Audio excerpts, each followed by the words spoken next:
And welcome to the April 14th City Council meeting, and we'll begin with an invocation with Reverend Larry Forstall from the New Beginning Faith Church, followed by the Pledge of Allegiance. Please rise.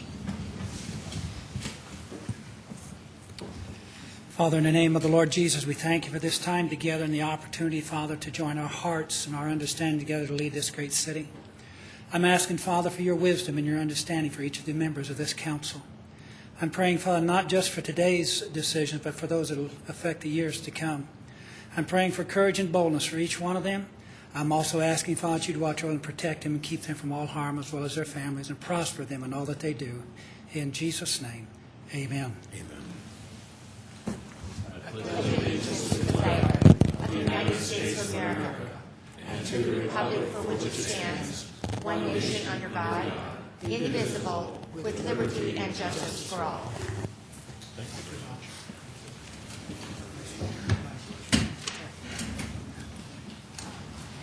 The mayor is doing city business this evening, so I get to chair the meeting this evening, and we'll begin with the approval of the consent agenda.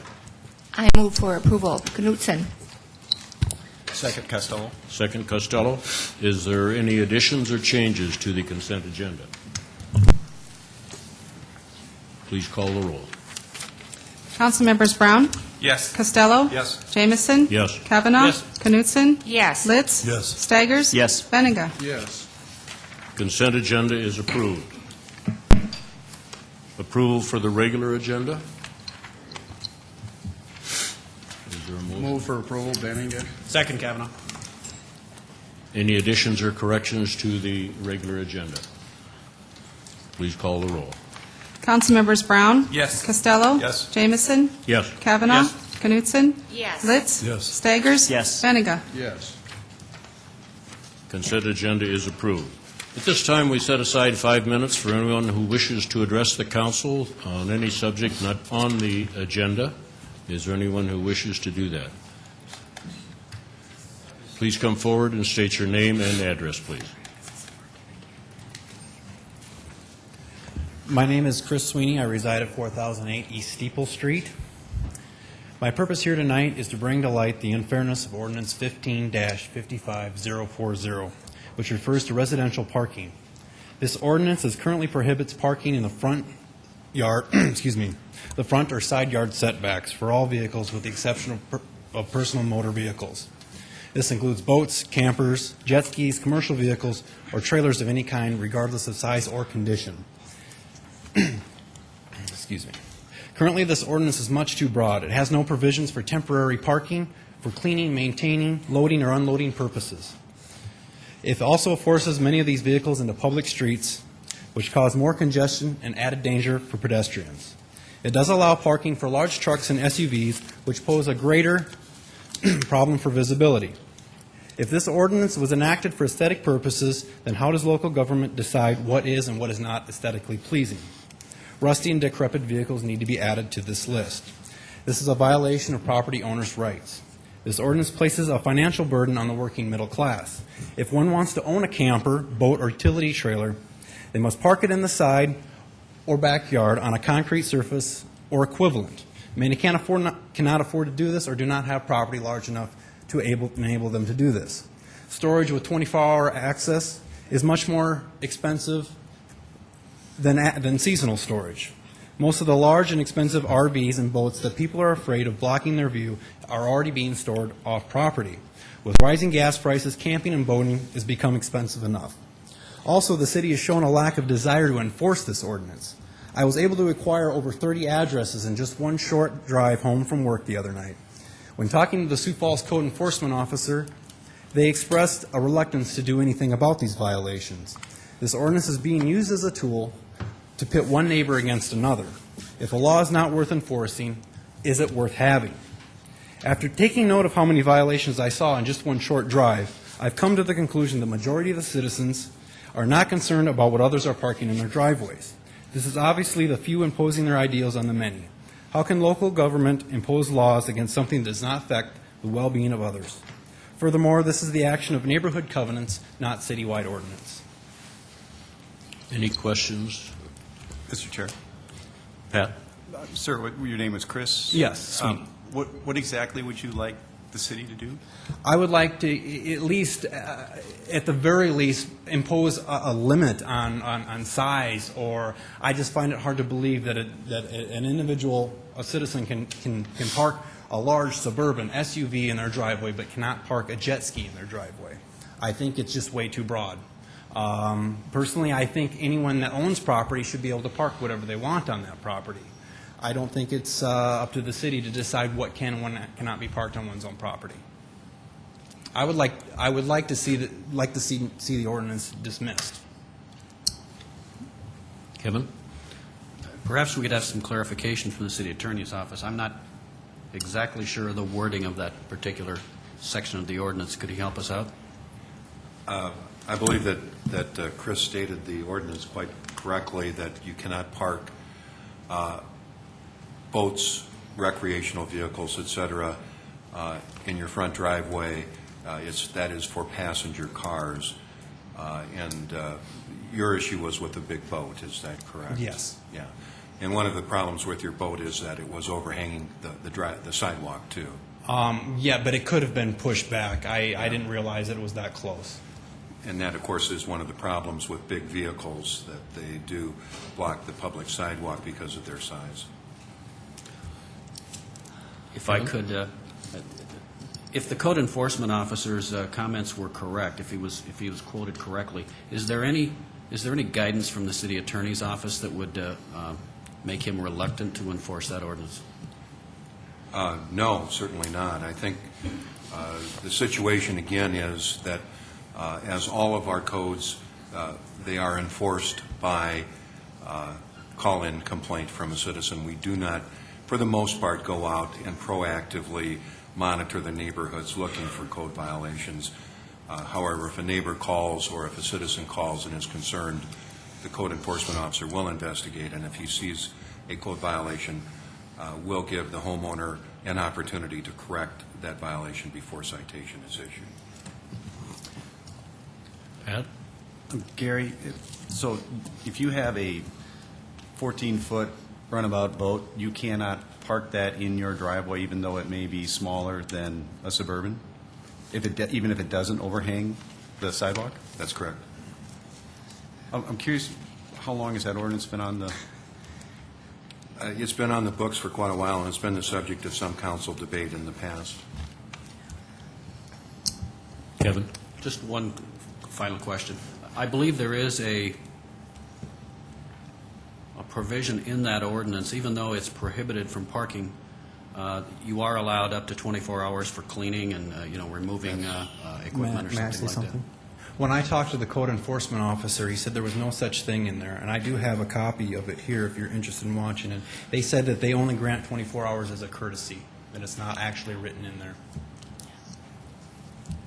And I don't recall off the top of my head, but 24 hours is the standard. Yeah, they said that it was a courtesy, that it is not written in that ordinance And anywhere. I think you were given 5 days, if I recall. Yes, I was. Pat? Can you park a boat or camper and leave it unattached or whatever on the city street? No. Not for more than 24 hours. Dee? Not a question, Chris. First of all, thank you for coming before us to address your concerns. That's good for citizens to do that. I just wanted to just tell you, and not that this will be very helpful to you, but it was probably about 3 years ago. I'm trying to think. I've been on council about 5.5 years, and it was shortly after I went on. The council, at that time, and again, we have some new members since then, but spent an incredible amount of time on this topic, and it was difficult. I mean, there was clearly, advantages and disadvantages on both sides of this, and we spent a great deal of time on this before we finally decided to just tighten it up. And again, the reason we got involved in it at the council level is because we'd had enough, complaints from other people about, and again, it was quite often, it was mainly the safety issue, but clearly the aesthetic issue entered into this scene too. But I can just remember we took testimony for days on that topic, but again, that doesn't help you right now because that's what we ended up with. But I do appreciate your input. Okay, thank you. Kermit? Yes, Chris, I'm glad that you've come tonight to talk about this concern. Sometimes it takes a long time to make any changes in city code. Just a few years ago, though, we were successful in making changes in the code because it used to be illegal to even park your car in your own driveway within the setback. So we finally got rid of that, so now people can legally park within the setback, and hopefully in the future we can continue to talk about this issue to maybe provide a little more flexibility when people use their own their own boats and campers and so forth, and have it parked on their own property. Okay. I'd also like to add that when I had it parked in the driveway, it was just for the purpose of getting it ready for summer. And it only sat there for one weekend. Now, I know that's greater than the 24 hours that they allotted me, but I would like to see something greater than 24 hours, and I'd like to see something written in the ordinance to make it legally binding. Thank you very much, Chris. All right, thank you. Item number 17. Item number 17 is a first reading, an ordinance of the City of Sioux Falls, South Dakota, approving a grant of a conservation easement. Good evening. Kevin Smith with the Office of Public Works. Also in the audience tonight are representatives of Menards, the Boyce Greenfield Law Firm, Sayer Engineering, Dakota Land Surveying, and the East Dakota Water Development District. This item was initially presented to the City Council on Monday, February 25th, where the parties went through an extensive presentation at an informational meeting. Since that time, they have prepared the ordinance with the assistance of the City Attorney's Office. The ordinance contains two exhibits, A, which is the conservation easement between Menards, the City of Sioux Falls, and the East Dakota Water Development District, and B, the actual easement itself. As I just stated, we have representatives in the audience if you have specific questions about the terms of the easement agreement or the easement itself. Questions for Kevin? Kermit? Yeah, I'm trying to recall, Kevin, how much money Menards has got to be spending on this? It will be, I believe the estimate is between $250,000 and $300,000. $250,000. And also, just to clarify once again, all of this money that Menards has to spend is just because of a paperwork glitch with the EPA, is that right? I'm really not in a position to comment on the violation or the EPA findings. Can we ask Menards? Certainly.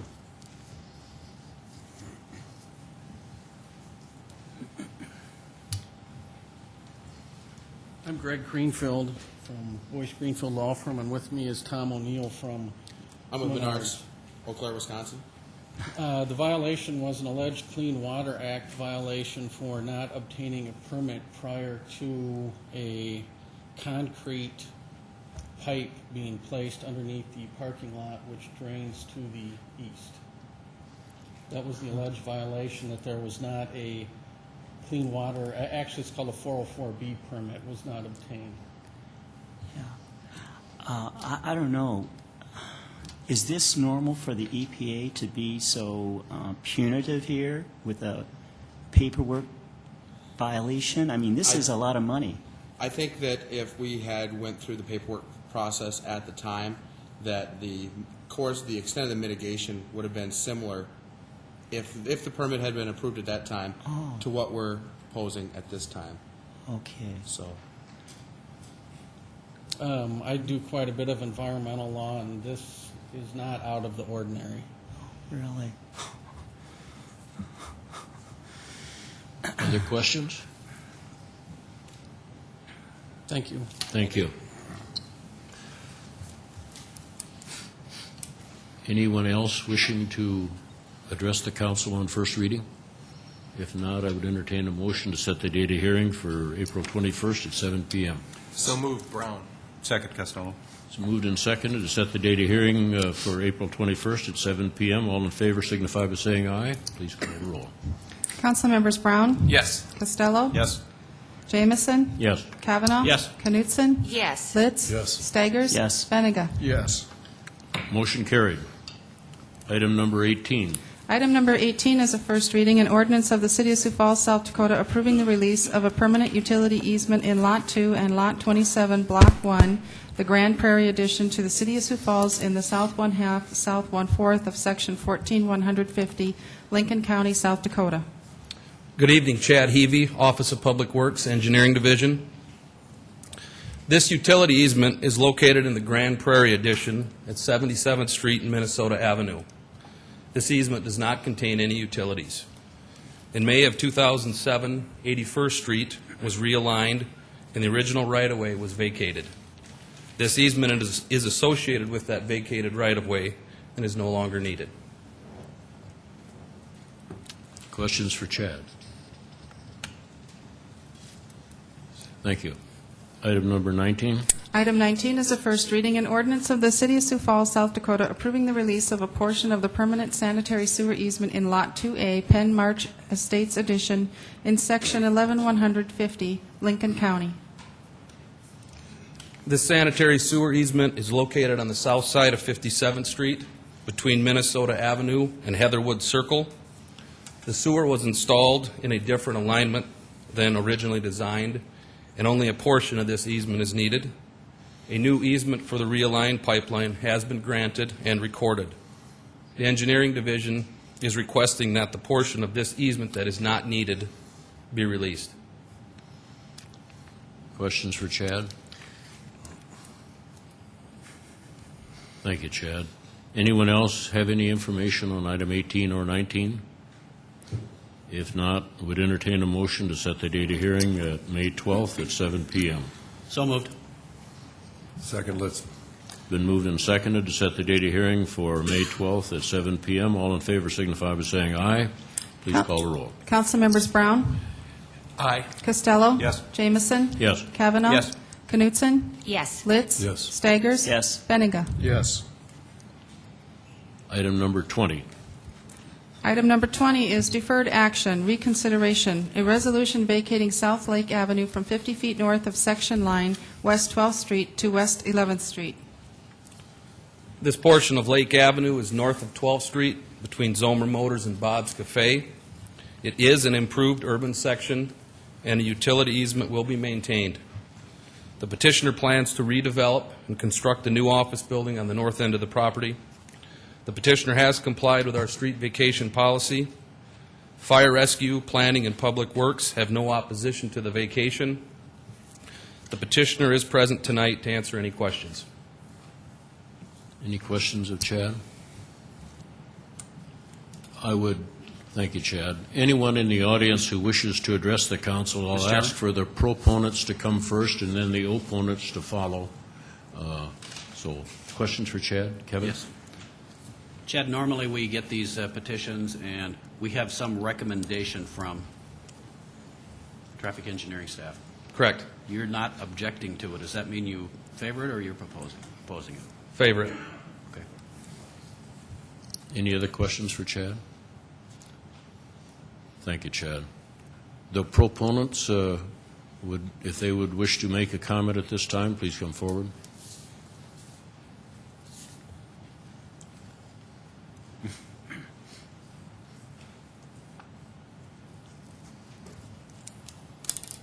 Dale Zomer, 1400 West 12th Street. I guess I've voiced my concerns about this, the reasons we'd like to do it, so if I have any questions anybody would like to ask, I can do that. If there's any questions for anybody at this time, I'd be open to answer any of those questions at this time. Questions for Dale? Thank you. Okay. Any other proponents? If not, the opponents, please come forward. Oh, another proponent?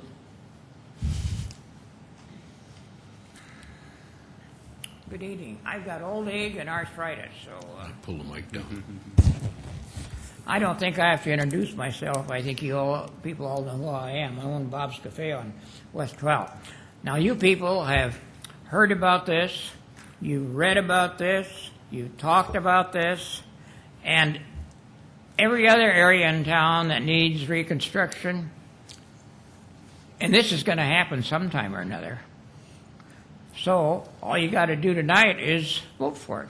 Thank you. Thank you. Any other proponents? If not, would the opponents please come forward?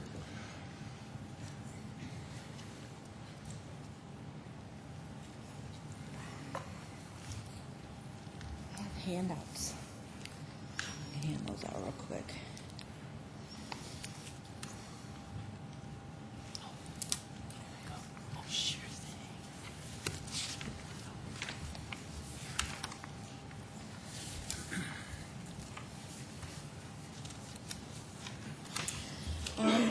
First, I'd like to take a moment to say thank you to the mayor and the council. I guess you're the substitute mayor, so thank you, Bob. Thank you. I feel I've identified some additional concerns and request that everyone keeps an open mind. What I've passed out here, well, I guess I'd like to say I've taken this experience as an opportunity to meet my neighbors, which unfortunately nowadays you just don't meet them like you used to. But I have had the opportunity to meet a lot of my neighbors, and we have discussed a lot of concerns and issues within our neighborhood besides the street issue. And we have discussed putting in a neighborhood watch, which is a very positive movement forward. And also, what I handed out here was the original petition to put the street for a vacate. Now, in the petition, I've highlighted where it states that they're requesting to vacate this because it has been used but no longer serves any useful public purpose. I find that a little hard to believe when I have a petition signed by almost 30 residents that say they'd like to keep it open. Not to mention, we've had traffic verification that at least 300 cars drive on that stretch of road during the weekday every day. It does go down on the weekends, but it also goes up during the summer. With that said, I've been working with Bob Litz for quite a while, and the reason that this came back up for reconsideration, quote, was the intent to let Councilor Brown be part of the process. With that said, and Bob not going to reverse his vote, and Kermit wasn't going to change his vote, it pretty much leaves it up to Mr. Brown, which hopefully we'll have tonight. And I also believe that a proposed street vacation should not be material detrimental to other properties in the vicinity, nor shall it endanger public health, safety, or welfare. And I believe that we've documented numerous times how the traffic flow will change, and I believe it will increase public endangerment. And just last weekend, not this past weekend, but the weekend of the 4th and the 5th, there were 2 individual accidents, one on 11th and West, which happened to be a hit and run and a DUI. And then on Sunday, there was another bad accident on 12th and West. So I'm going to have to get my EMT license, I think, if I'm going to keep living in that area. With that said, let's see. It says here that it had been noted previously that vacating the lake would save the city a substantial amount of money in street maintenance.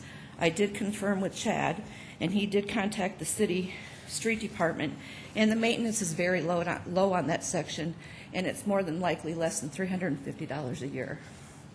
So I don't think that the city has to incur very much cost keeping that street open. Also, one of my main concerns was, what happens if a water main breaks? Then what? Who's responsible for that? It's a very old part of town. We had that occur 2 summers ago when they were fixing one of the streets there, and a water main did break. We were without water for a day.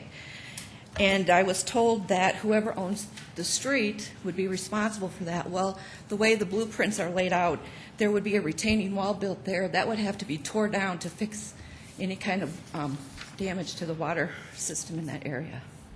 I'm not saying it would ever happen. I'm just saying if it did. And that, I think, would be a very negative effect on our neighborhood. My other main concern is water runoff. We've noticed that by clearing off that one section where there used to be a garden and some other things when the previous homeowner lived, it's really increased our water runoff from the snow melting into our driveway and into the alleyway and then into the street. So my main concern is if they're going to pave down more of the vegetation in that area, how is that going to affect water and the runoff from rain and snow melting, since we do live down the hill. I also, too, spoke with the fire department. We had a house fire just 1 block up on 11th Street in, I think it was March 14th. And when I talked with Perry Bolden, he did indicate there are no fire hydrants between 12th and 11th on Lake Street. So if they do vacate that street, water or fire hydrants would have to be installed at that area.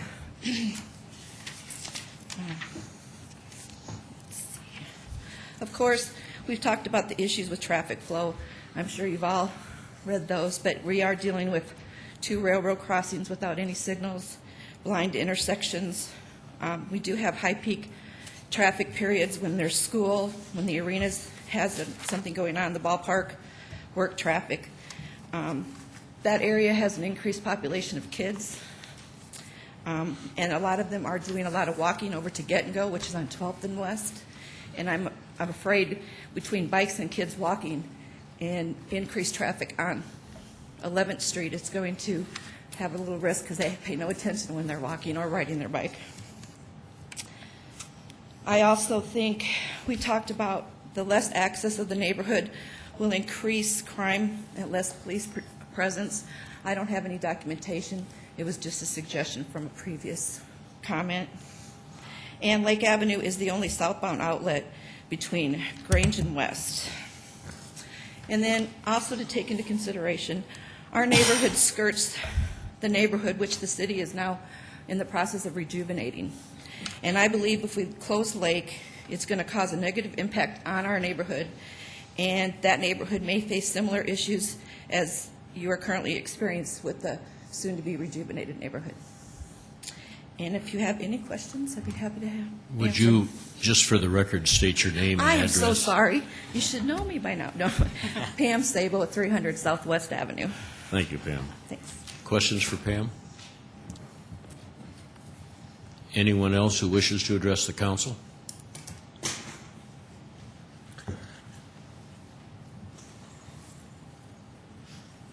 Good evening. I'm sure you'll all be glad when this is over and quit getting my emails. My name is Sue Bird, and I reside at 300 Southwest Avenue in Sioux Falls. I just have a couple things here, and I did email these to some of the council members, but I guess I feel, just like when you had the city election, that the majority counts. And we found that out when we re-elected Bob Litz and Mr. Vernon Brown. And I think that we have the majority of the neighborhood in our favor. And I think majority counts for something. And I don't think that just one business owner counts as a majority for the rest of the neighborhood. Mr. Zomer does not reside in the city of Sioux Falls, cannot vote for council members, and or any other city issues for that matter. So I do believe that we as a neighborhood have a majority here. And I think it would be well-deserved if we had the right to this majority and to this win tonight to keep Lake Avenue open.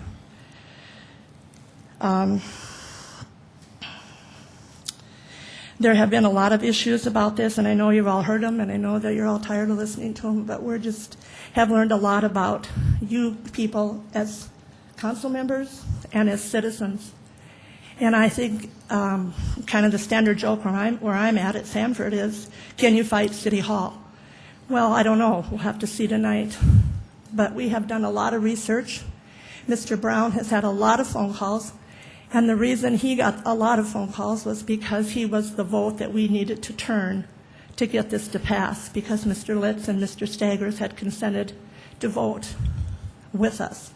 It was a done deal. It was a done vote until somebody, out of respect for Mr. Brown, wanted it reopened. But I guess if I go to vote for the President of the United States and I don't like it, I can't change my vote and have you vote over. And I think that was a very disheartening sign from this city and this council. Thank you. Thank you. Any other comments? Pat? I have a question for Chad. The city utilities are in the road? Yes. She brings up a valid point with water and sewer. What is the status of that? If the water main did break, I mean, it is looped. There's valves. I mean, if it was an emergency situation, we would get it, the water stopped and valved. If we had to go in and make a repair underneath that wall would have to come down at their expense. And then as far as the need for additional fire hydrants? Typically there is areas in town where they don't meet the current standards. In this case, if the street's vacated, we would maybe try to work with Mr. Zomer to put a hydrant on the north end of his property or if we needed a hydrant, we would, we could put one in. Thank you. Kermit? Yes, Chad, so if the city had to put in a hydrant, the city would be paying for it, or would Mr. Zomer? Well, if Mr. Zomer had to do any utility improvements or site improvements where he was exposing the water main, we would, ask that he put one in. Okay. But if we had a need to put one in there, city crews could certainly go in and do it. I see. Dee? Chad, I continue to feel the same on this issue as I have in the past, but putting that comment aside for right now, to vacate this correctly, legally, just vacate it, as I believe that there have to be, all of the adjacent landowners have to agree to this. Is this correct? Yes, the petition has to be signed by 100% of the abutting property owners. All right, and someone told me earlier this evening that as of Thursday, that still wasn't the case. So would you just please refresh, I'd just like to know, have all of them signed? Is this doable if the council chooses to vacate? As far as I know, the petition that we have is still valid. Okay, with all of the signatures? Correct. Okay. Must be some confusion about that from elsewhere, I think. Any other questions or comments for Chad? He's got a comment. Bob, if you wish, come forward to the...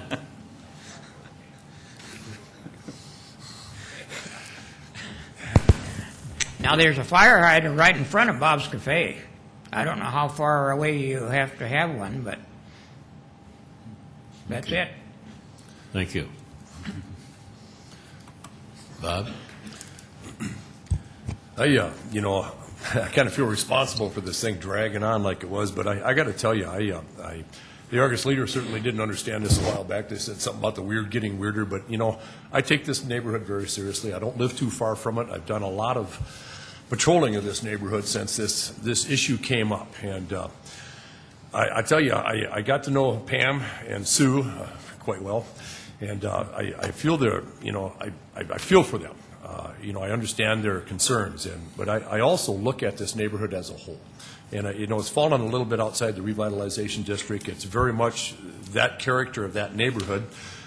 There's a lot of homeowners in that neighborhood that own their property. They take pride in it. There's some rental things in there. I don't think it experiences the crime problems that the neighborhood to the east of that happens. Pam, I wish you wouldn't have said something about me changing my vote or locking my vote in, because I have given this a lot of consideration, a lot of it, and I've anguished over it some. I want to do the right thing here. And I look at this neighborhood, and I try to imagine where it's going to be 10, 15, 20 years from now. And I know some other folks don't care about that, but I do. I look at the other needs of this neighborhood. There's some deteriorating streets. There's some properties that need tore down around there. There's some other things, and I think that they could use a park in that neighborhood someplace too once these properties get tore down, if that's a possibility. I don't know about that. That being said, I think that if we vacate this street, it's going to slow down the traffic that goes through there, give it more of a residential character. It will also be in line with the city's current philosophy of limiting access to high-volume streets. I wouldn't look for the traffic on West 12th Street to get any less as time goes on. I think there's other needs and concerns that could improve this neighborhood, and I'm going to change my vote tonight about this here, and I hope that I'm right in doing so. I'm going to incur the wrath of some folks in that neighborhood. Sometimes, like Vernon said on the campaign trail, you got to do what you think is right and just pay the price. So I'm going to do that tonight, and I hope I'm doing the right thing. Further comments or discussion?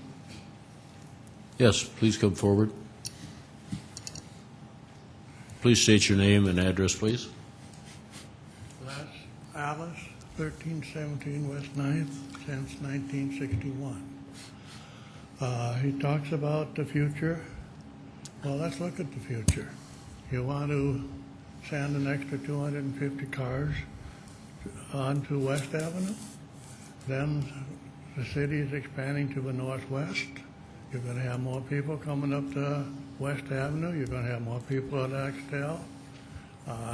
It's the only four-lane road that goes to the baseball stadium, the football stadium, the arena, the convention center. They want to build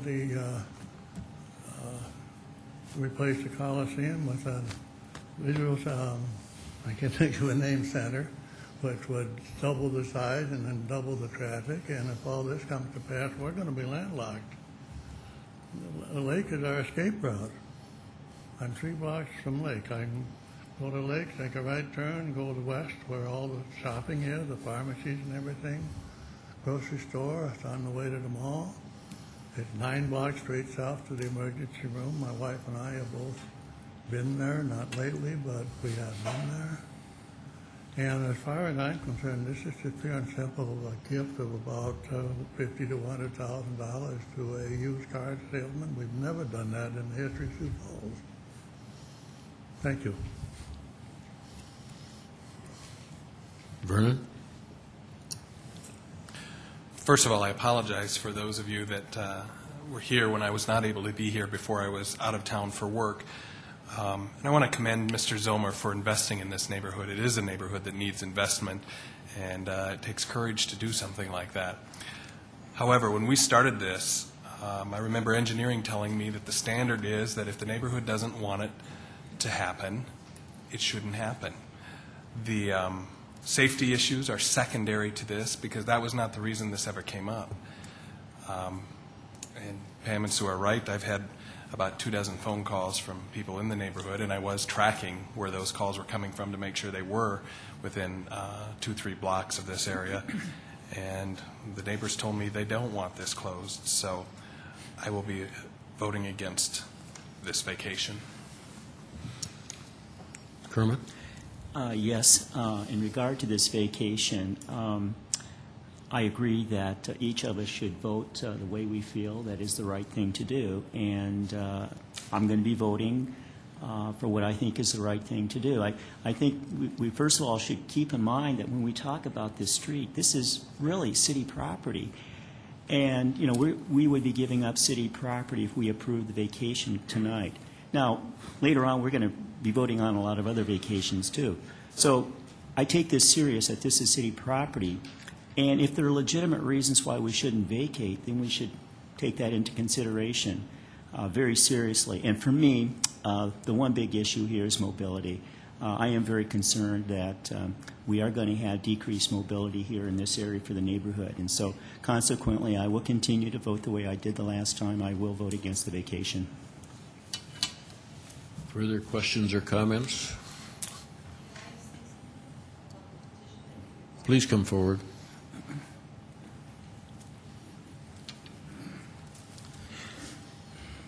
Regarding that petition, Ms. Knutson, I think there was some question because one of the persons on this petition is no longer, he's been deceased. And so he was living in a nursing home prior to his departure. So he really didn't, he still owned the property, but he didn't live there. And then the other source was the Gertises who sold their property to Zomer, so that's probably a wash anyway.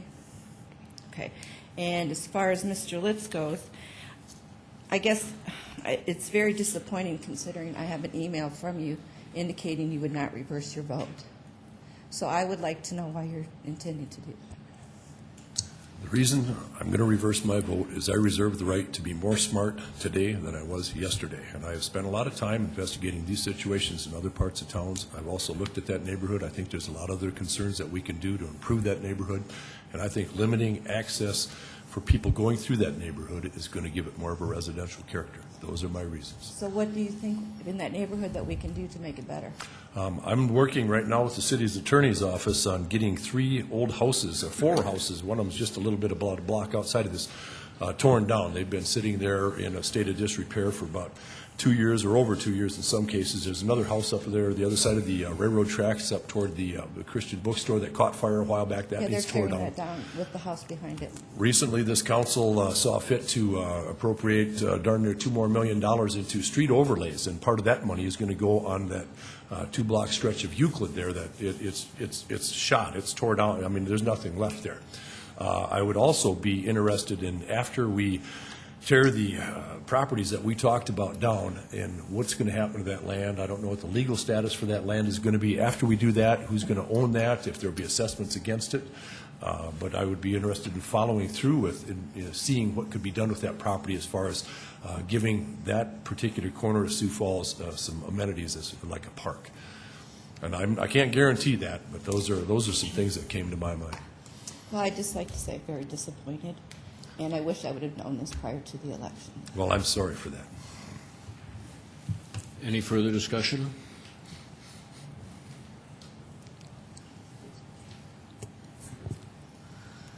I'm going to say this one time, and then I'm not going to say anything. Again, I don't mean to be sarcastic, but I'd like to change my vote, because I voted for Mr. Litz, and I'd like to take that vote back, just like he's taken his vote back.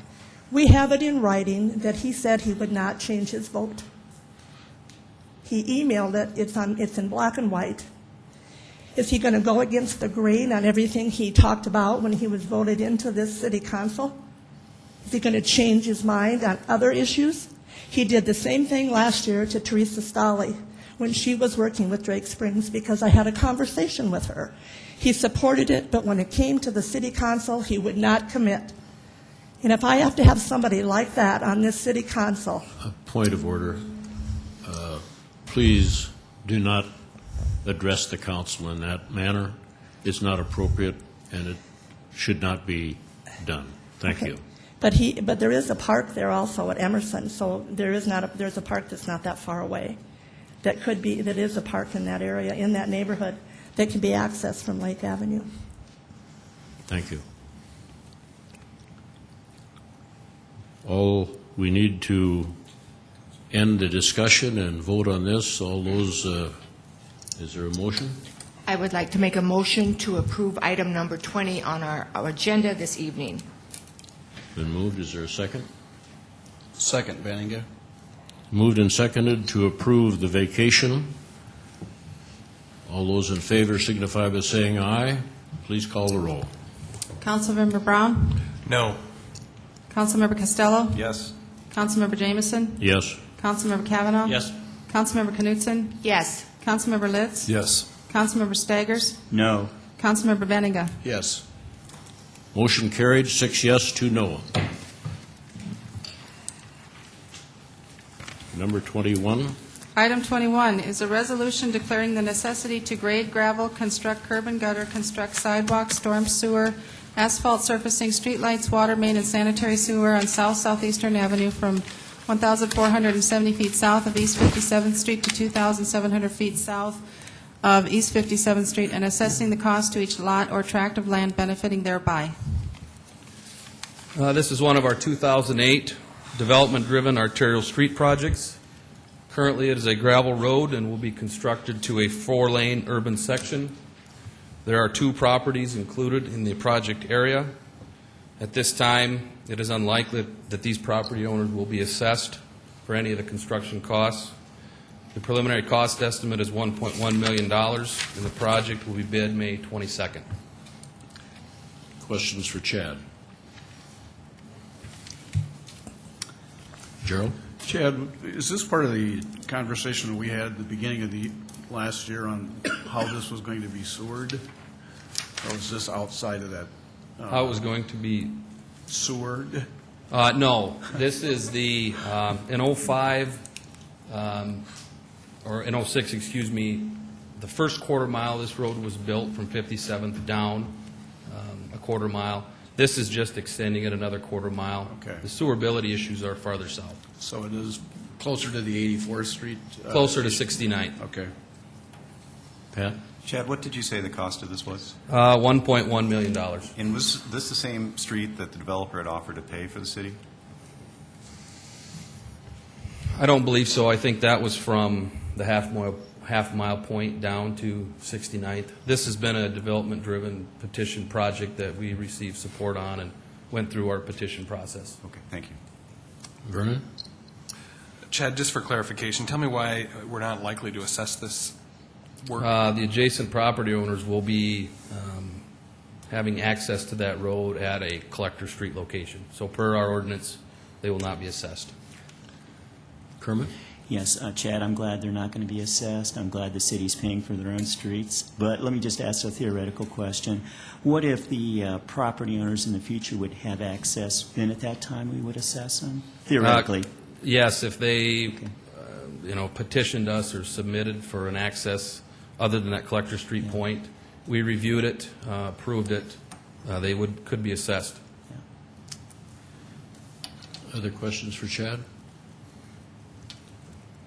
Anyone in the audience wishing to address this item? Entertain a motion. Move for approval, Benega. Second, Costello. Moved and seconded. Any further discussion? All in favor signify by saying aye. Please call a roll. Councilmember Brown? Yes. Councilman Costello? Yes. Jamison? Yes. Kavanaugh? Yes. Knutson? Yes. Litz? Yes. Staggers? Yes. Benega? Yes. Motion carried, 8-0. Item number 22. Item 22 is a resolution vacating South Ebenezer Avenue from Graceland Court to Graceland Court, West Graceland Court, from Ebenezer Avenue to Ebenezer Avenue and West Boatel Place, from Ebenezer Avenue to end as shown on Exhibit A. These improved streets are north of 26th Street between I-29 and Marion Road. A utility easement will be maintained. The petitioner plans to move the existing structures and build apartment buildings. In the future, Ebenezer Avenue will be extended south from 12th Street to 26th Street with a bridge over Skunk Creek. The petitioner has complied with our street vacation policy and is present tonight to answer any questions. Planning and engineering have no opposition to the vacation. Questions for Chad? Is there anyone in the audience wishing to address this item? If not, would entertain a motion. Move to approve, Costello.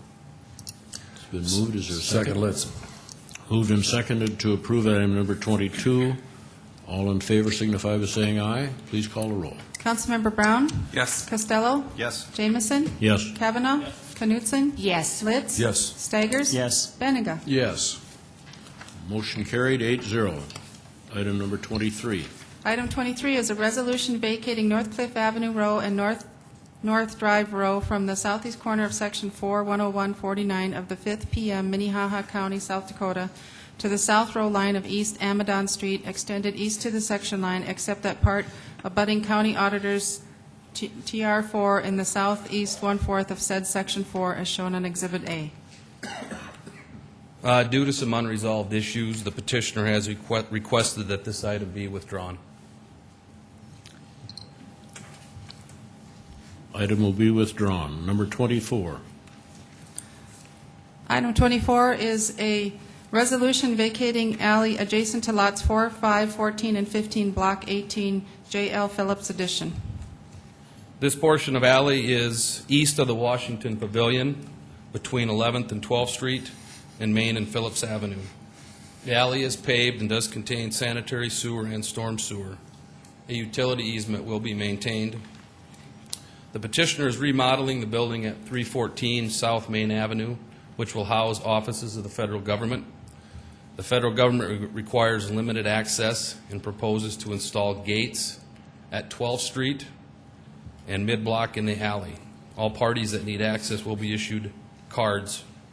The petitioner has complied with our street vacation policy and is present tonight to answer any questions. Planning and engineering have no opposition to the vacation. Questions for Chad? Is there anyone in the audience who wishes to address the council on this item?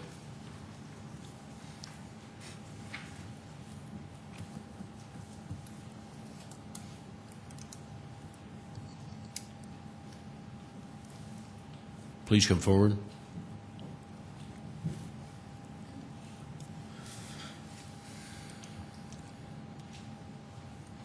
My name is Pat Beckman, 300 South Main.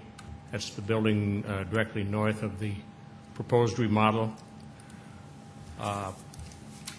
In the back of my building is a driveway into the building. We have 46 cars parking in there. They have, excuse me, they access the driveway both off of 11th and off of 12th at the present time. I would request that you not vacate that,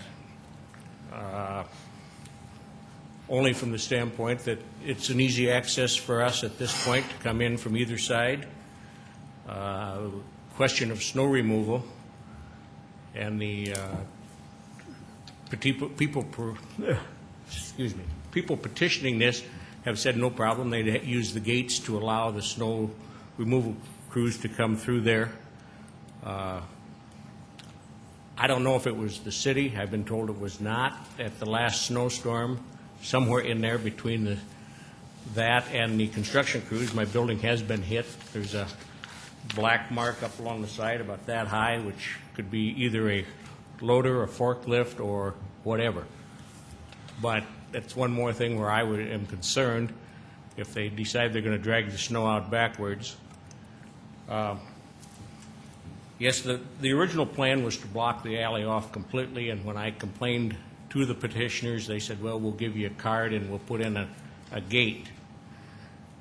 And that is better than what it was, but I prefer not to have that. I prefer to still be allowed to go either north or south with all the people that are in there. This will be dumping traffic then into a one-way street where everybody has to go down to Phillips Avenue to get out, and they have to come from at least Dakota to get in, because there's a one-way streets coming all the way, unless we have these keys. We've already blocked off 12th Street in two different places, one for the pavilion and one for the government building. And if the security was really that important to the government, why have they already signed a lease? And why are they planning on moving in June? If this was such a big deal, they ought to be over in the other federal building that's already got all the protection that they're talking about. And the last thing is that nothing has been said about my parking lot. I have another parking lot right adjacent to the building. I have a couple pictures here to show you. They can pull in next to the building on the north side if someone wanted to. If somebody wanted to bomb this building, they pull into my parking lot, pull up next to the north side of the building, and let the bomb go off. So it really can't be that serious a thing about security. Well, there it works. Okay, there's my parking lot that is adjacent to their building, so you can come in off of Main Avenue and drive in right up next to their building.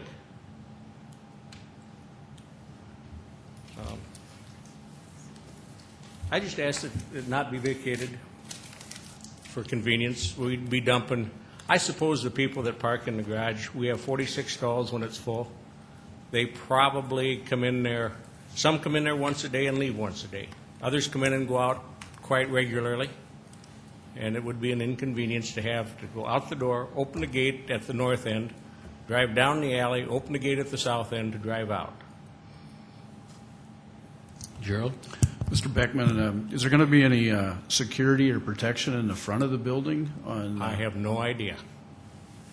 Makes no sense that they don't want access on the sides or in the back, but the front is right directly across from Washington Pavilion. I don't know what they're doing. I will say this, it's going to be a beautiful building. It's going to maybe force me to spend some money and upgrade my building. I've been there 20 years in that building, and if you remember, it was kind of depleted at the time when we took it over. But I don't know if they're doing anything to the front of the building to protect it or not. But I know that they can get in right next door to it and do anything they want to do. Don? Pat, if they had an alternate scenario where they moved the gates farther to the south in the alley, would that be something that you might think about? I got to go through the gates anyway, so it's immaterial where they put them. Why would you have to go through the gates if you're entering from 11th Street heading south? I don't have to there. They offered me the gates to go so that people could leave going south. So if they don't have to go back, come in off 11th, go back out on 11th, and if you come in, you have to come at least from Dakota or Minnesota Avenue if you're coming from the south or the west. If you're coming from the north, of course, you come down Main Avenue and come in.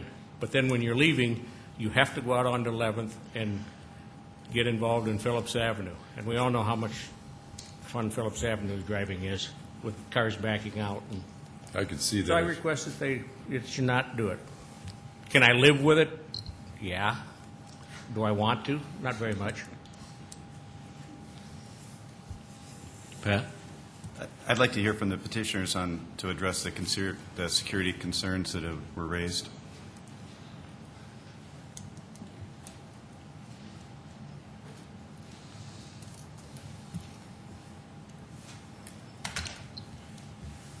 My name is Chris Hauman with H4J1, and I might clarify that it's not a requirement of the government.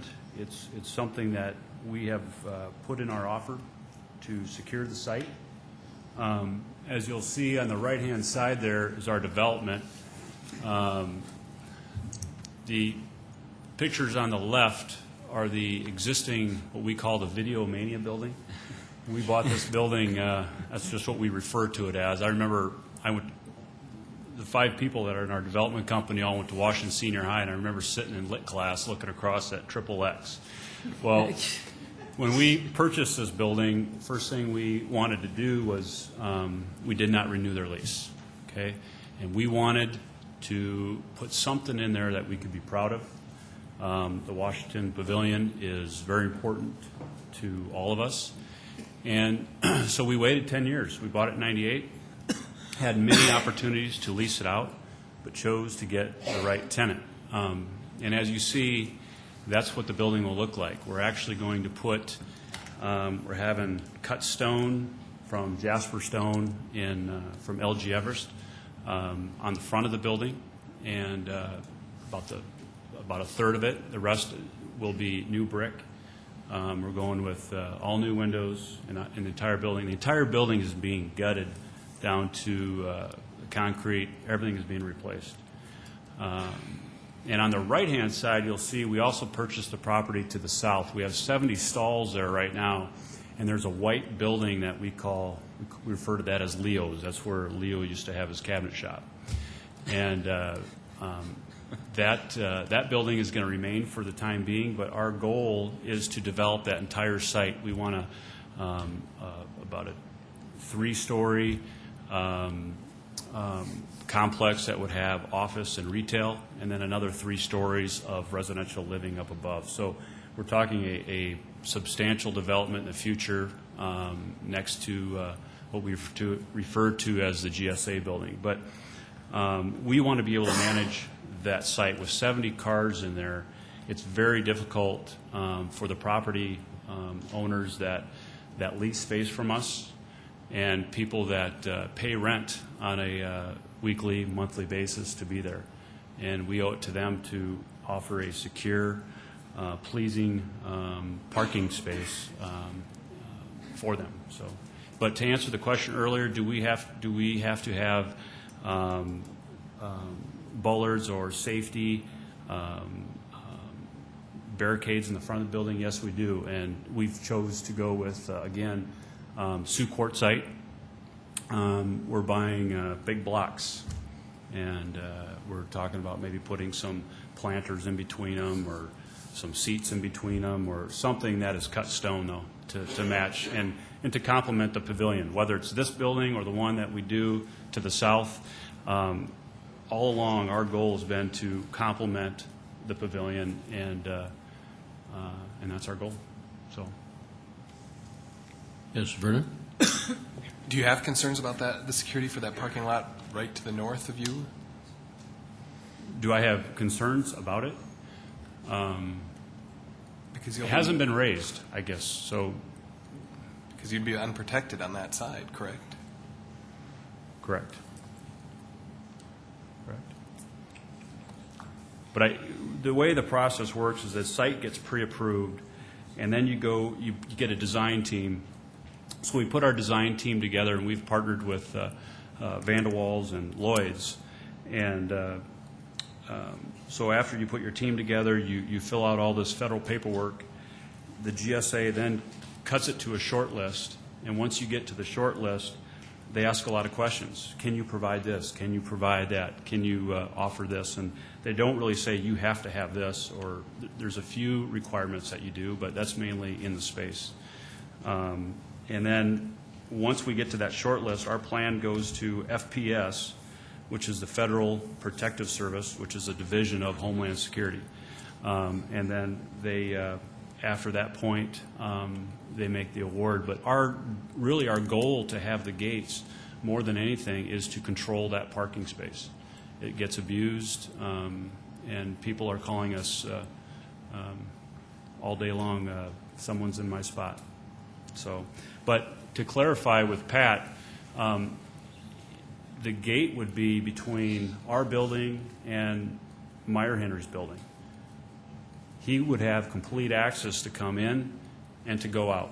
There would be nothing that would prevent him from coming in or coming out. So, Bob? Did I hear you right then? Are you remodeling this building or refurbishing this building without a signed tenant at this point? no, we have a signed lease with the GSA out of Denver. Kermit? Yes. Can you tell us what government agency is going to be in there? And also, if you could just point out exactly where those gates are going to be at on there. Okay, I think there's a on your. Okay. That pointer? Okay. Okay.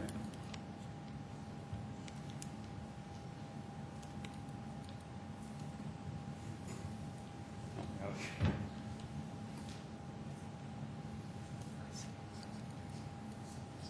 Yeah, take some mouse.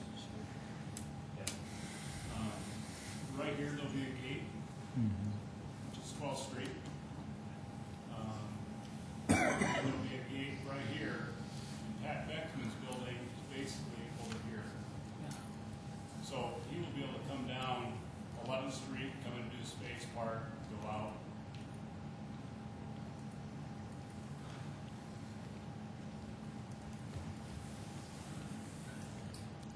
So the gates would not affect him, other than having the convenience of going either way. Pat? Can you tell me specifically what the request is from the tenant as far as the gating part of it? Because couldn't you just gate the access to your parking lot and leave the alleyway open, or is there something specific about the request? Well, currently,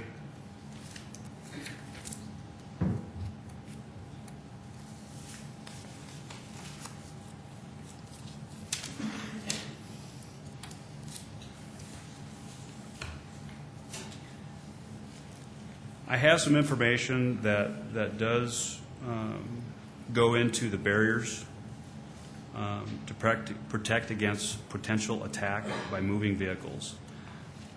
And this is what we have in our final plan that we submitted to the government.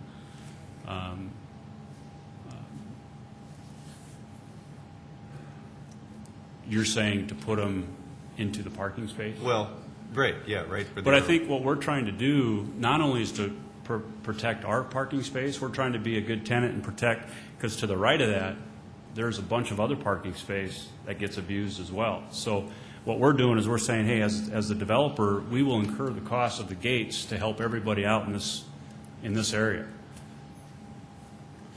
And what are the tenants on the east side of the alley? Are they opposed, or are they in No, favor? we had to have everybody sign, and we've had Bechtold signed, House signed. What's that? Frankman. So we've had everybody is for it. So, and I think there's, I see Mark Meyer Henry's here too. So I would hope that he would get up and say, as one of the adjoining property owners, how they feel about it. Kevin? Chris, you mentioned that there were other parking spaces somewhere that are being abused as well. Could you point those out on this Yeah. Yep, right where her pointer's at. That whole back area, from building to building, from Mark Meyer Henry's building all the way down to Jack Aggie's building, that entire space. But that's not under your control. No. But the gates would protect that whole parking area. I understand that, but I'm reluctant to close a public alley just to protect somebody's parking spaces from being abused. Again, Councilor Costello asked, why can't we just have you put up a fence and enclose your parking lot, and that would provide the security and the limitations on access that you want. I'm concerned about, I don't know how many restaurants there are on Phillips Avenue. I would be concerned about deliveries. There must be something that... Well, that is an issue, because a lot of the delivery trucks will come down this alleyway and park. And they're going to have cards then to access this? Or they will not be allowed to access this alley? I don't see why they would need to access the alley. How else would they, where would they park, on Phillips? They would park on, like if they're making a delivery to Minerva's, there's dedicated delivery parking there for semis, large vehicles. On Phillips? Not on Phillips, but on 10th Street there, or on 11th Street there is. So what happens is sometimes these delivery vehicles block the alleyway. Kermit? Yes, I guess that the yellow is the only part we're being asked to vacate. Correct. How come we're not vacating anything south of that yellow to 12th? What's the status of that? Yep, that last one, right there. You can see on 12th Street to 11th Street, the only area they're showing vacating is that area, because it was never designated. So if you look at the plot map, that shows it as our property already. So the only space that we'd be vacating would be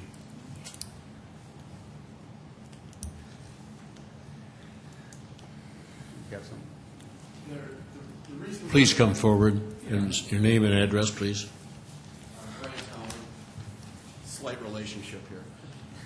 That small piece that's actually not, that is in front of, to the south of the yellow, was never dedicated to the city, and so it's actually, technically, we already own it. But as being property owners that were sensitive to the nature of vacating an alley of this nature, every single property owner adjacent to us all signed off on it, even though they technically didn't have to sign it, and the city engineering told us that. But we still wouldn't do it without everybody adjacent to it that had a proper say to do it. Sure. Yes, Pat? So, in essence, you could close that alley anyways. We wouldn't do that, though. But you could. I mean, with the adjoining on the east side, yeah, you in essence could it's close not it. something we would ever even consider doing without the property owners being properly represented. But yeah, it's a possibility. It's not something we would ever entertain even doing, but it's just to help us control it. I mean, we have such an issue with to give you even a further history, Chris said, of cleaning up the 314 building. There used to be two other buildings that sat there.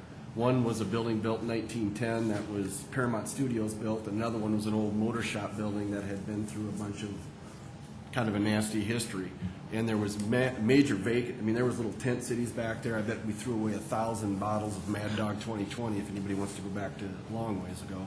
But I mean, it was a mess back there. The police officers frequented the area a lot, and we've slowly and steadily cleaned up the whole area, you know, brought this whole parking lot system back into play, and eventually we'd like to redevelop the whole site.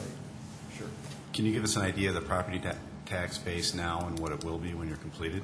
The appropriate tax base now, I believe, is a couple $100,000 on the 314 building and approximately maybe $100,000 on the rest of it. And we'll be in the neighborhoods. On the first phase will be approximately $2.5 to $3 million. And then the second phase going down further would be about 10 to, you know, it can be 10 to 18 million. We're talking a 6-story building potentially. And this just helps us and helps our, you know, I think we're being good neighbors by doing it this way. is letting them have a say on how they're going to do it. They're going to have all the gate cards that they need to let their tenants get in and out of the property, and to have really a say on who is coming and going into those properties, and not having the massive amounts of people in the towing. I mean, the towing that I do right now, I bet I tow anywhere from 10 to 15 cars probably a month. And, you know, I deal with irate people coming to me as, why can you tow your car? This is, you know, they think it's for AMCO, they think it's for the federal courthouse, they think it's for whomever. And so that piece of it is really beneficial for us to be able to control our project better too. And for the tenant, the people that own those buildings to control their properties better.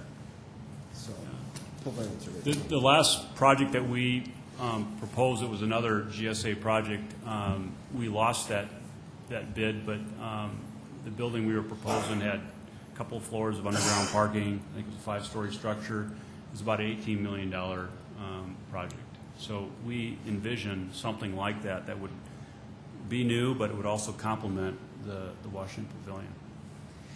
Kermit? Yes, on this map that you have, can you tell us exactly where the Video Mania store is? I can't quite get that visualized. It would be lot 4, or lot, that one right there. Okay, that right there. And Minerva's has actually approved this too. We met with Steve and Paul, and they were fine with it. So everybody, you know, we went further in Pat's got an understandable position, and that's why we were willing to give back and say, okay, you know, well, originally we weren't going to have access cards for him, but we have given back that we will give him access cards, so that if he does need to go either way, he has that option to do so. And so originally we were going to put ballots there, and to try to, you know, again, we want to be good neighbors. We don't want to be good. Further questions? If we could have our architect address some of those and a couple other issues that we have. Thank you, Council. Brad Dietzebach, Vanderwall Associates, the client's architectural firm. There was a comment made about the security issues on the north side of the existing building in question and along the street frontage. The plans and the existing building construction was verified and presented to the GSA department of what is there. The parking lot that Pat owns on the north side is not an issue with them due to the fact that those walls are typically 18 inches thick of solid brick, mortar, and concrete with no openings in it. And along the street frontage, we are providing bollards to prevent vehicles from getting up off the sidewalk into the building. To include, part of GSA's requirements is to have blast-proof film on all the windows along the street frontage. So if something was to, God forbid, happen, and there was an explosion, it would keep all the glass from blowing into the building, harming people, and keep it intact. So, I just wanted to clarify that. Thank you. Thank you. I have a question for City Attorney. On the vacation of an alley requiring 100% of all people to vacate, how about on a partial vacation when you, in essence, close the alley, but not all people have signed that?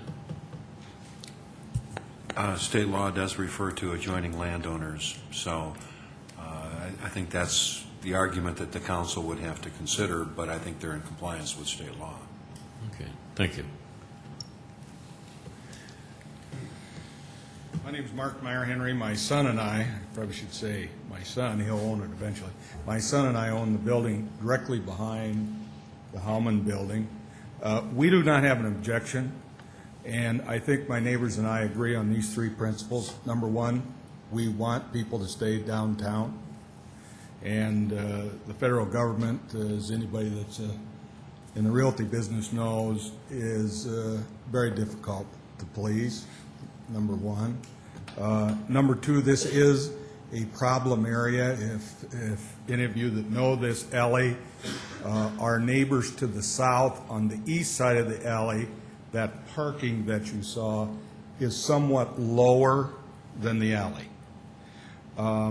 Up until all the activity, the Howman's building had a natural meeting place for certain members of our community, and no police calls, I'm sure, were made by us and other neighbors. We just picked up the bottles and policed the place.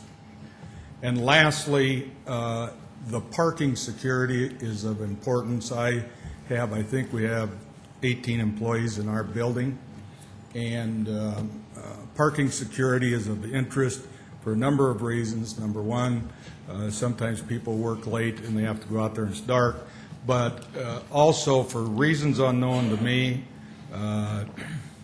we can understand when there's something at Washington Pavilion and everybody thinks it's their personal parking lot. And those of us who pay for the places come in there and people have parked full. We can ignore that. But there are cars left there all the time. And our people come to work and they're parked there and so forth. So we want to be good neighbors. We signed the petition. We're in support of this. We know someday we'll lose the parking for our employees, but the city has a parking problem overall, and we'll all face that in the future. So we're in favor of it. I recognize Pat Beckman's problem, but I don't think people are going to go through two sets of gates anyway. We all change our patterns, and so I think it's a good thing for the area. Minerva's is the only one that gets their stuff through the alley, well, other than the Howmans themselves in that one building, and that's all done on 11th Street. That's the way they come in there, so I don't think it'll affect anyone. So we're in favor of it. Questions of Mark? Thank you. Anyone else who wishes to address the item? Council action? Kermit? Yeah, Bob, could I just see that one map again, the one dealing with the vacation, the yellow? Yeah, that one there.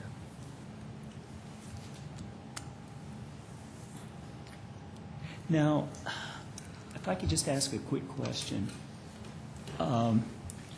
So, south of where you want us to vacate, you own half of that kind of alley area, and then the adjacent property owners own the other half. Is that right? That's incorrect. Oh, okay. What? The alley. Please come to the center. Sure. Sorry.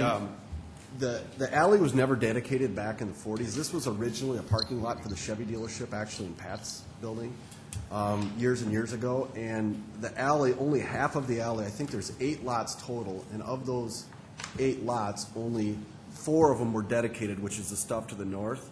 And they don't actually own to the middle. Our property actually owns, and I think you can attest with the city, is that alley was just never dedicated. It was always owned by that other family, and it was never done anything with. And so it's not typically, but when the vacation goes through, it goes to the middle of the alley on both sides between our property, our 2 properties on the west, and then the 2 properties in the east. So Meyer Henry will get to the middle of his alley, and House will get to the middle of their alley. Yes, but I mean south of there, you have a line going down the center. Right. That doesn't go down the center. That line's incorrect? That line is incorrect. So your line goes clear over to, a little bit over to the east to line up with the east? That is correct. Okay. That is correct. Okay. Good question. I didn't notice that. But yeah, actually the full alley is ours. And Okay. I found out this process going through the federal project 4 years ago is when I found this out. And the city told me that they actually don't have to sign off on it because it was never dedicated and you already own it. So. Can I just ask, why do we have it incorrect on there? I mean, because this to me is an important line. Yeah. That's not my picture. You said, is it the cities or?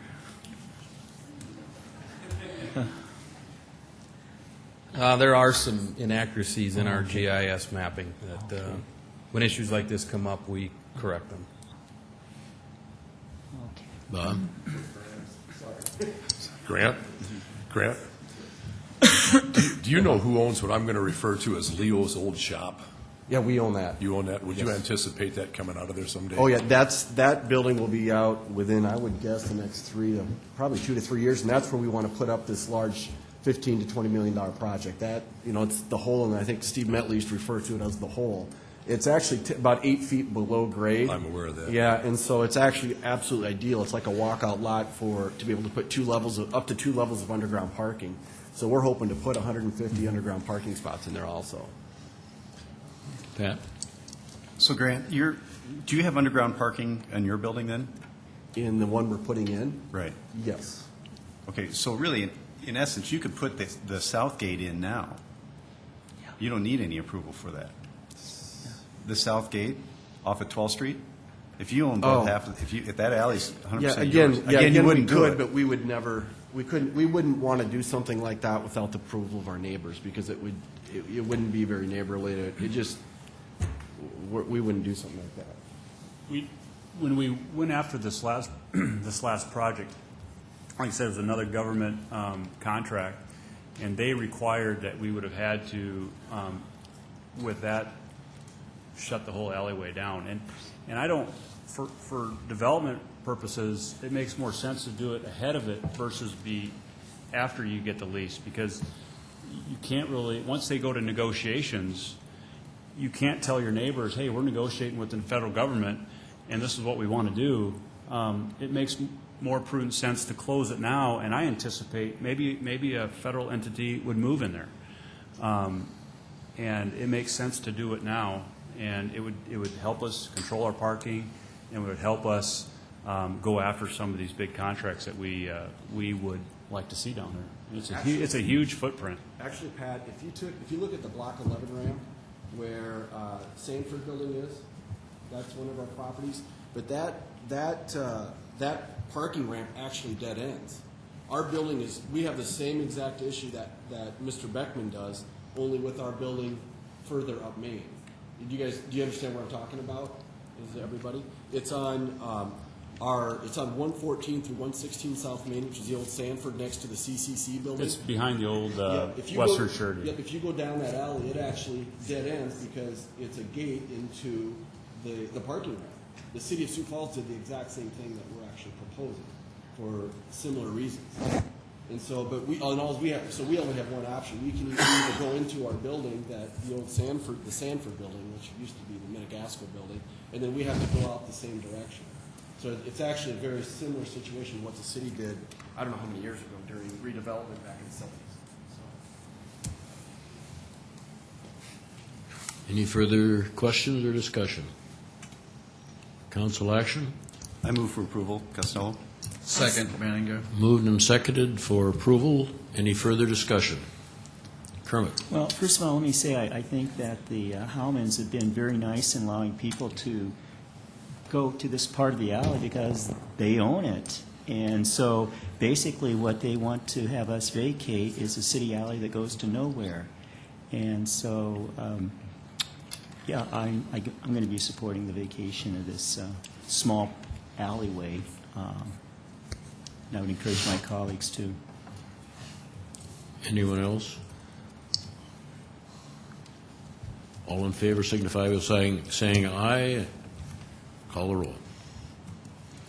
Councilmember Brown? Yes. Councilmember Costello? Yes. Jameson? No. Kavanaugh? Yes. Knutson? Yes. Litz? Yes. Steigers? Yes. Benninga? Yes. Motion carried, 7-1. Item number 25. Item 25 is a resolution declaring the necessity to repair, rebuild Portland cement concrete sidewalk in front of and abutting various streets and avenues in the Sidewalk Inspection District 2001 in the city of Sioux Falls, and assessing the cost to each lot or tract of land benefiting thereby.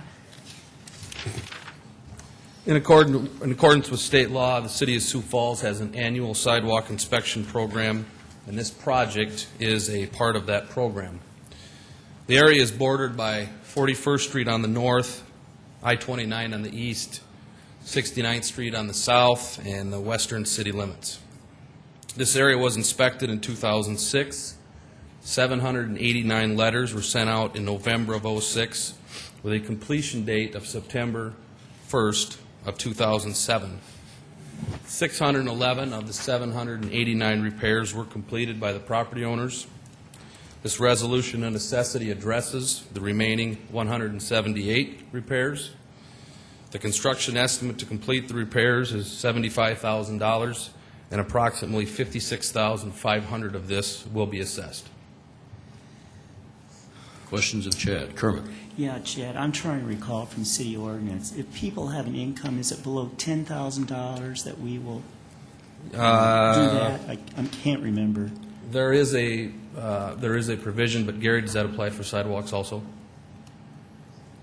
I'm not positive off the top of I my head. I'm think sorry, it- I don't know off the top of my head, Kermit, but I can Yes. certainly find out for you. Yeah, that'd be great. I think it does. And that's something maybe we should talk about in the future, is raising that income. I thought it was 10,000. I think we ought to move that up. You a are little bit. you are correct. Yeah. Kevin? Chad, I didn't catch, how long were they given to do the sidewalks or have the city do it? We sent the letters out in November of '06, and then they had a completion date of September, so So they had the entire 4 or 5 months, yeah. And 77% of the property owners made the repairs. Further questions of Chad? Is there anyone in the audience wishing to address item number 25? Council action? I move for approval of item number 25. Second, Knudsen. Kevin. Moved and seconded. Kermit? Yeah, I think my colleagues in the council realize that, my belief is that these are really city sidewalks. The property owners adjacent to them do not own these sidewalks, and we should be paying full fare to, the city should be, to repair their own sidewalks instead of the adjacent property owner. So I'm going to be voting against this. Bob? I guess I thought if we did that, we might have to raise taxes. I'm just surprised Councilor Staggers is advocating raising taxes tonight. Well, if I could reply, I guess I didn't quite say that, Councilor Litz, that I would be in favor of raising taxes. On the contrary, I think we ought to move in the other direction, and I think we ought to present a good example to the citizens of Sioux Falls that, hey, we're going to pay, take care of our own property, and we're going to pay for our own property when it needs repair, instead of having somebody else do it.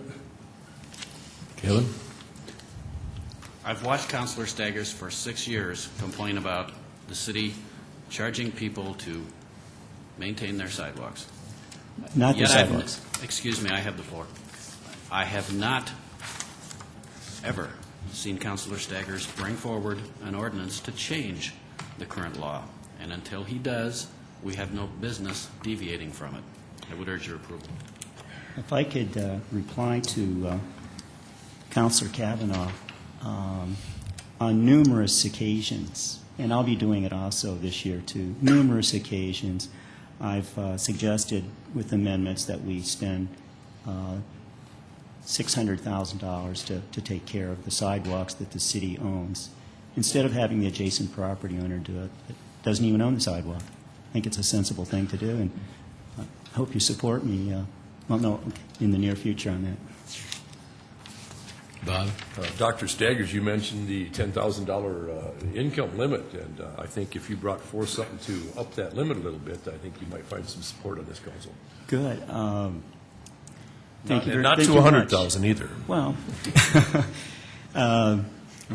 if you would be willing to support me on that, we'll go ahead and do it. I think it's a good idea, though. Any further Good place to discussion? Council action? I move for approval. It's been moved. Is there a second? Second, let's. Moved and seconded. Item number 25. All in favor signify by saying aye. Call the roll. Councilmember Brown? Yes. Costello? Yes. Jamison? Yes. Kavanaugh? Yes. Knudsen? Yes. Litz? Yes. Staggers? No. Benega? Yes. Motion carried 7-1.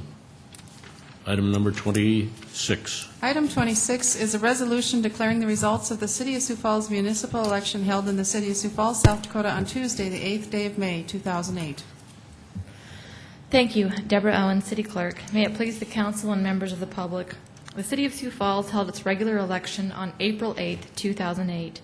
The vote totals from the optical scanners located at the Minnehaha County Administration have been verified and are before you now.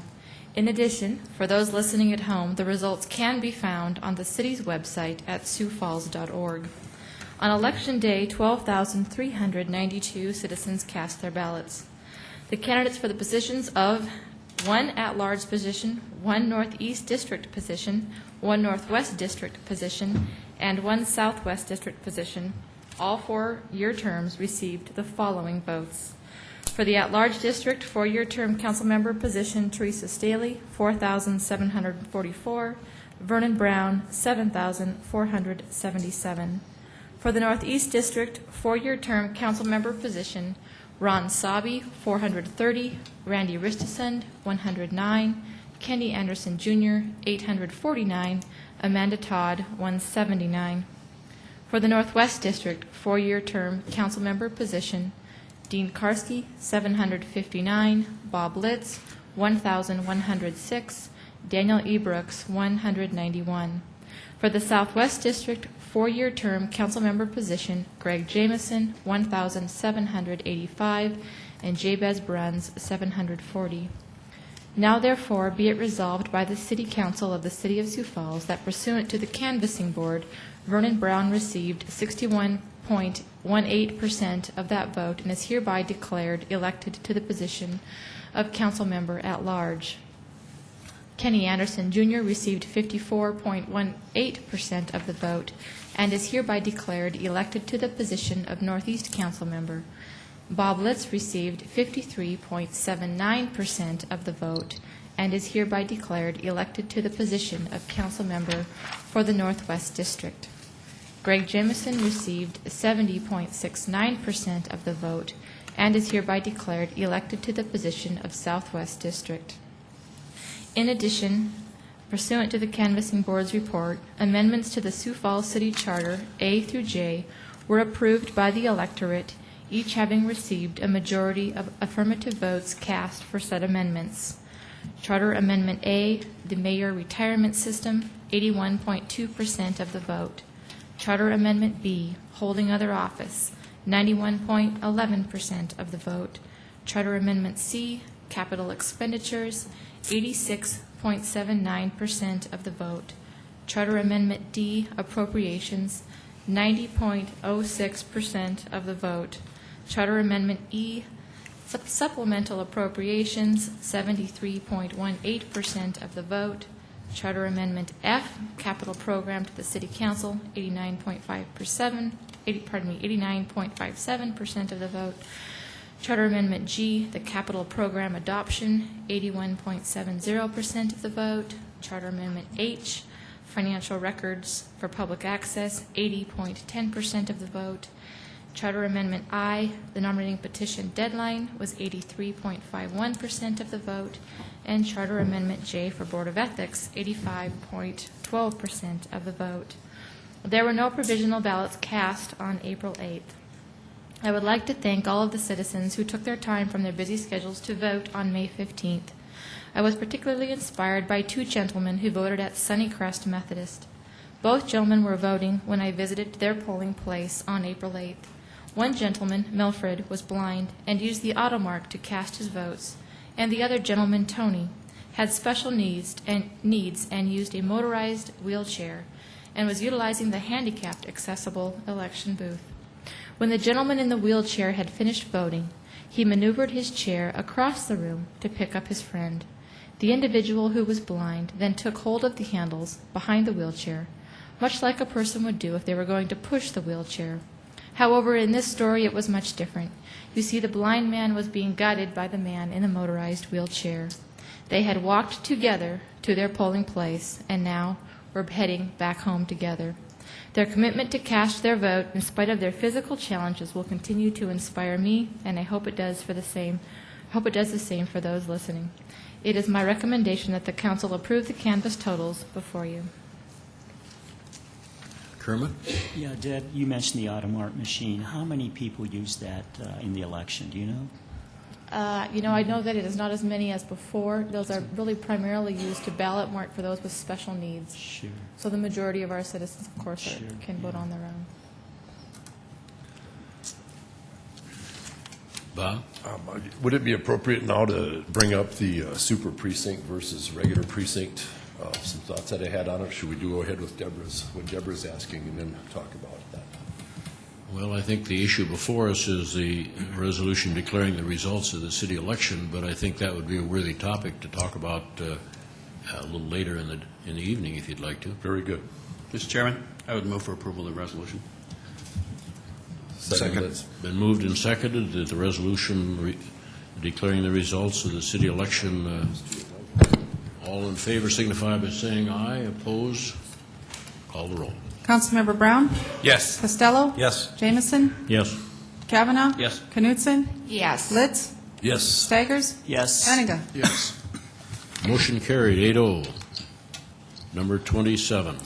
Item 27 is a proposed resolution vacating the alley from South 6th Avenue to South 7th Avenue between East 18th Street and East 19th Street.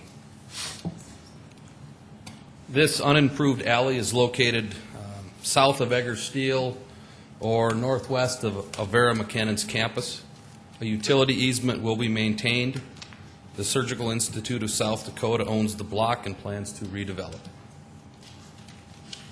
Questions for Chad? Anyone else in the audience who wishes to address this item? Council action? Move to approve. Let's. No, this is for a data hearing. Pardon? This is for a data hearing, to set a Oh, I'm data sorry. hearing. So I'll read 28 now. A proposed resolution vacating South 10th Avenue between East 23rd Street and East 24th Street and the alley from East 22nd Street and East 23rd Street between South Cliff Avenue and South 10th Avenue. This portion of 10th Avenue and the alley are located in the southwest corner of Avera McKinnon's campus. 10th Avenue is improved and the alley is unimproved. A utility easement will be maintained. This vacated right-of-way is a part of a master plan to construct Avera's Cancer Institute. The alley would be a future green space and provide stormwater storage. 10th Avenue and the adjoining property will be a parking lot that will replace the parking lost by the construction of the Cancer Institute. Kermit? Yeah, can I assume that Avera owns all the property on the street or not? They own all of the abutting property of the alley. They own on 10th Avenue all of the abutting property except for two on the east side. Both of those residents have signed the petition to vacate. Further questions for Chad? And I will comment that public meetings for both of these are going to be held. Bob? I just want to say I'm glad that the drainage issues are being handled on this here. It's a concern over that neighborhood as well as mine. Yeah, that alley will be a good spot for that space. Would entertain a motion to set the date of hearing for May 12th at 7 p.m. for So items moved, 27 Brown. and 28. So moved, Brown. Moved. Is there a second? Second, Litz. Moved and seconded to set the date of hearing for May 21st. All in favor signify, is that May 21st? May 12th, I'm sorry. All in favor signify by saying aye. Opposed? Councilmember Brown? Yes. Costello? Yes. Jamison? Yes. Kavanaugh? Yes. Knutson? Yes. Litz? Yes. Staggers? Yes. Benega? Yes. Motion carried 8-0. And then just to continue the discussion that Bob started concerning super precincts, would you like to make a comment, Bob? Yes, I would. I had quite a few comments and complaints about the changing the precincts and, with the school board being the entity that they are separate from us, the county election, the national election, a lot of people were saying it was very confusing to them as to where to vote. I got a lot of complaints on it, and I would like it sometime for this council to reconsider whether we want to go this route or not. I think voter turnout is low. We should do everything we can to encourage it. I'm not certain if people would get used to this thing, but I just want to say it. At some point, I do think it's worth having another conversation about it. Kevin? While I would not disagree that we should look at it, I would be hesitant to say that the super precincts has in and of itself lowered voter turnout. I was elected 8 years ago and again 4 years ago. And in both cases, it was with 50-some precincts and at about 14% of the vote. It hasn't changed. Hasn't changed over the years. I think it's, personally, it's deplorable that we can't get, 86% of the registered voters to come and cast their ballots, but I don't think the super precincts has done it. I know of instances where the election officials have told us we have spent, and we can probably document what it costs to keep a precinct open for a day. Untold amounts of money for as little as 7 people to come and cast their ballots. That's what it's all about. I think we need to be responsible with taxpayers' money and spend it in such a way that we don't necessarily diminish the vote, but we don't waste the money on a precinct in every corner either. Councilor Kavanaugh, I would agree with that, but I'd just like to look at it and see maybe what turnout we did have at what precincts. I noticed 2 of them were right next to each other again, and I think we might be able to tweak this system a little bit to be more efficient. Kermit? Well, I agree with Councilor Litz here. I think we should be taking a serious look at this because while we might have the same kind of turnout, this certainly doesn't encourage a bigger turnout with these super precincts. And so the amount of money that the city clerk's office would have to pay for having the regular precincts, I think is around $10,000. And of course, when you talk about the city budget of, hundreds and hundreds of millions of dollars, this is really not very much money. And I think that this would be good money to spend to make it easier for all citizens, especially senior citizens, to be able to vote. Thank you. Just to respond, Okay. I just want to clarify, having 50-some precincts does not encourage voter turnout either. That was my point. If I could respond, I think that having a smaller number of precincts definitely does not encourage voter turnout. And so we should be striving to move in the other direction to get it above 14%, 25%, and even higher. Any other comments? If not, we'd entertain a motion to adjourn. I so move. Knutson. Second, Costello. It's been moved and seconded that we adjourn. All in favor signify by saying aye. Council members